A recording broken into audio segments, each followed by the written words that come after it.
Well, Queen, I'm sorry, I had something in my throat. Queen Camilla spotted out clubbing with her family recently. I'm personally relieved to see she's doing so well, as is my bank account, because I almost splurged and sent her an edible arrangement after I saw what a difficult time she had getting out of the car at the Scottish coronation. I was really worried about it. Camilla, wearing a purple frock, was spotted going into Oswald's with her sister Annabelle and son Tom, and Oswald's is owned by Robin Burley. We will be coming back to him. In addition to the ambiance, owner Robin Burley guarantees discretion, which is very good to know in case I'm doing anything in London that I don't want people to know about, like white woman dancing. Hey, at least I know my strengths and weaknesses. Annabelle and Camilla's club hopping came at just the right time because I was just getting ready to talk about Ben Elliott, who's Annabelle's son, and remember, he works at Hawthorne Advisors with Sarah Sands, who wrote some not so nice articles about Princess Diana, Prince Harry, and Meghan, the Duchess of Sussex. So let's learn a little bit more about Ben Elliott, who is an entrepreneur, society fixer, ex-Tory co-chair, and Herman Munster cosplayer. Ben's claim to fame not only comes from being the nephew of the Prince of Wales' mistress, he has also built up this company called Quintessentially, which is a members-only concierge service where basically, if you're rich, you can pay obscene amounts of money to have people cater to your every need. Here he is with good pal Boris Johnson, who appointed him co-chair of the Conservative Party, and he's no longer co-chair, but he was. According to what I've read, he's very close with Camilla's son, Tom Parker Bowles, and I guess he was there when Prince William had his first drink. He's also been a YouGov director, which tells you how popular each royal is, a board member at the Center for Policy Studies think tank, and he works at Hawthorne Advisors. Sir Benjamin, yes, he was knighted, is an expert at fundraising and also helped Boris Johnson get into peak physical condition.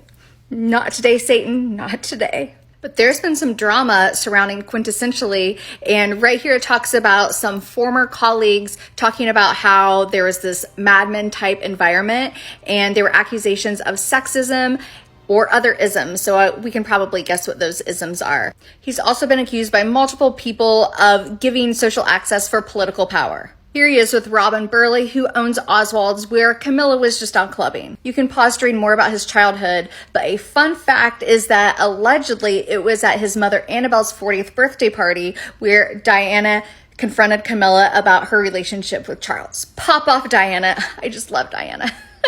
A friend says, 2 things mark this family out: work and warmth. The whole family has that vital urgency, and they're all flirts. They're known as the sexy Elliots. I think we're going to have to agree to disagree about that. Around Sunday lunchtime, the Duchess of Cornwall might be found on the sofa gossiping and drinking gin. That does track. I'm going to have to be careful with how I word this because this is a family account, but a young newspaper diarist said he allegedly saw him everywhere, including a cuddle party, and around 1 a.m. dozens of guests stripped down to knickers or boxers and jumped into the swimming pool, Elliot among them. Although he kept his hands to himself, he wryly reported to Adam the following day that it was like Tata soup. Ben got married after his days in the Tata soup, and here he is on his wedding day, and there's that woman. And here it talks about Quintessentially's reputation having been damaged by a lot of negative press. Despite the accusations and bad press, some people say that he does what he does in the spirit of service, and he doesn't have to do any of this. He could be at Highgrove having these cozy lunches and playing cricket with the goldsmiths. And he once described his job at Quintessentially as being a willing slave to the stars. Is being enslaved to Boris Johnson so satisfying as servitude? But here's where the tea starts to get hot, because it's claimed that the offshore company he owned indirectly benefited from £120,000 in tax credits amid calls for return of donor cash. You can pause to read some of this, but it seems like we shouldn't be calling him Sir Benjamin, but maybe Comrade Benjamin, because look at all of the Russian connections he seems to have. Benjamin, your digital footprint is forever.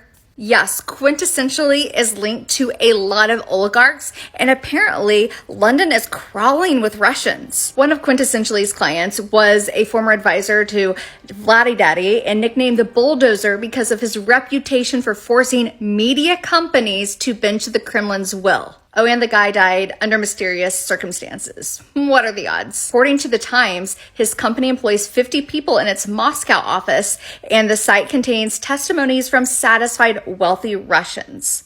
So far, Britain has sanctioned 8 oligarchs in response to Russia's attacks, although several of them have already faced asset freezes and travel bans in the US for a number of years.